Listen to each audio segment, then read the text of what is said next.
Assalamualaikum warahmatullahi wabarakatuh. Kembali lagi di channel YouTube Narasi Pos Media. Sebelum menonton videonya, jangan lupa subscribe channel YouTube Narasi Pos Media dan bunyikan tombol lonceng notifikasinya. Inilah Narasi Pos Media. Pesawat CN235, cengkeraman asing dalam dunia industri, oleh Dr. Lailatus Sa'diyah. Pesawat CN235, kini bak primadona, telah dipesan sejumlah negara karena kecanggihannya. Inilah salah satu karya anak bangsa yang kini mendunia. Ini membuktikan bahwa, notabene, intelektualitas anak bangsa tidak bisa diremehkan. Mengenai prototipe pesawat CN235 sendiri diresmikan oleh Presiden Soeharto pada tahun 1983, didampingi oleh B.J. Habibie yang kala itu menjabat sebagai Menristek sekaligus Dirut IPTN. Siapa yang tidak bangga ketika perindustrian dalam negeri bisa melenggang di kancah internasional? Tidak kurang dari 20 negara telah memesan CN235 dengan berbagai versinya, termasuk diantaranya militer Perancis, Arab Saudi, Malaysia, Thailand, Uni Emirat Arab, Nepal, hingga Republik Senegal. Tidak mau kalah, Kemenhan Prabowo Subianto rencananya hendak memesan 10 pesawat sekaligus. Namun sayang, di balik itu semua, PT Dirgantara Indonesia sebagai rumah produksinya yang digawangi oleh Gita Amperiawan sedang mengalami kendala. Minimnya pendanaan hanya memungkinkan memproduksi 4 pesawat dalam jangka waktu 1 tahun. Negeri yang notabene kaya sumber daya alam tidak mampu menopang perkembangan industri pesawat terbang yang sangat potensial ini. Padahal, kecanggihan dan multifungsi dengan berbagai versinya pesawat CN235 sangat menunjang untuk mewujudkan ketahanan dalam negeri.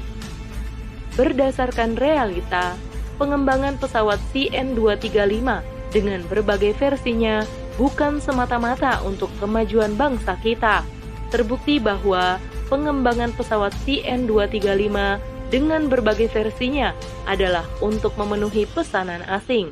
Bagaimana tidak? Faktanya, pemerintah melalui PT Dirgantara Indonesia sangat berambisi memenuhi permintaan luar negeri dengan menggandeng Jet Investment Group (SARL) untuk mengembangkan serta meluaskan penjualan dan memperkuat pendanaan.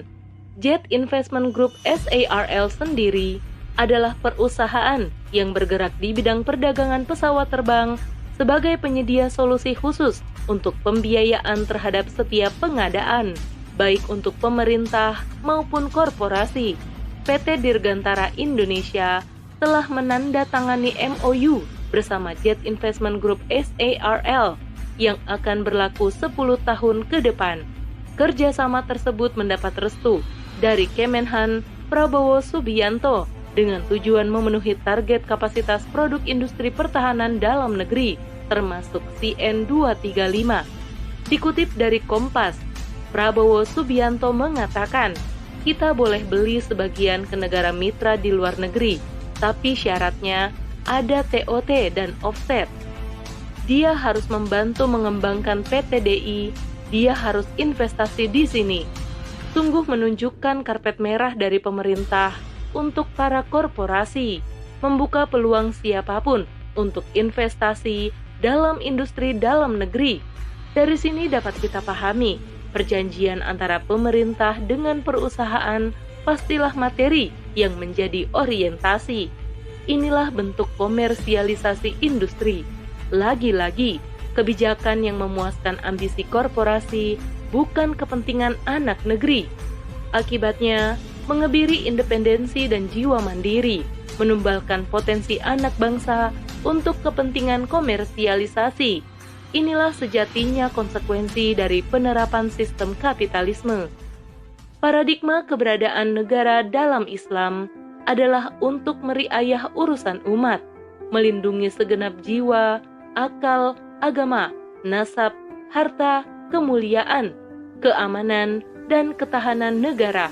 Maka, politik perindustrian pun harus disinergikan untuk mewujudkan seluruh tujuan di atas. Perindustrian dalam Islam terus dikembangkan untuk memenuhi seluruh kebutuhan rakyat dalam negara Islam, baik Muslim maupun non-Muslim.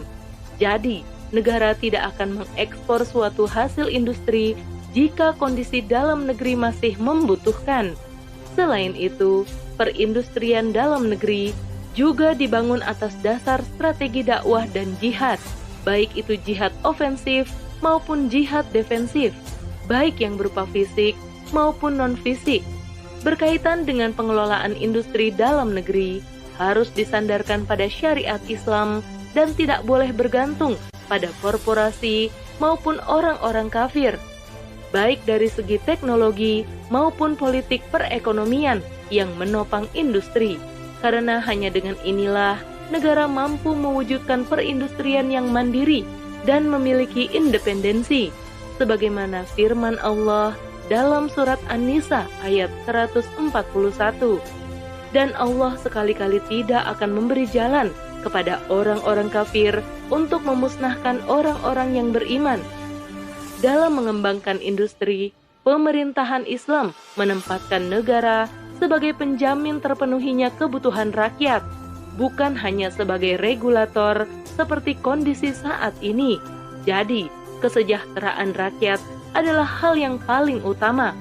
Begitu indah aturan Islam jika diterapkan secara komprehensif. Lalu, sebagai seorang Muslim, tidakkah kita ingin hidup bernaung di bawah pemerintahan Islam?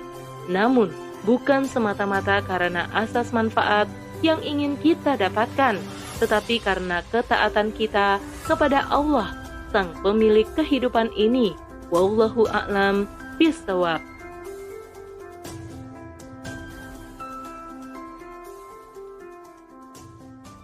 Untuk selengkapnya, bisa kunjungi website narasipos.com. Terima kasih sudah menonton video di Narasi Pos Media. Jangan lupa like, komen, dan share video-video Narasi Pos Media.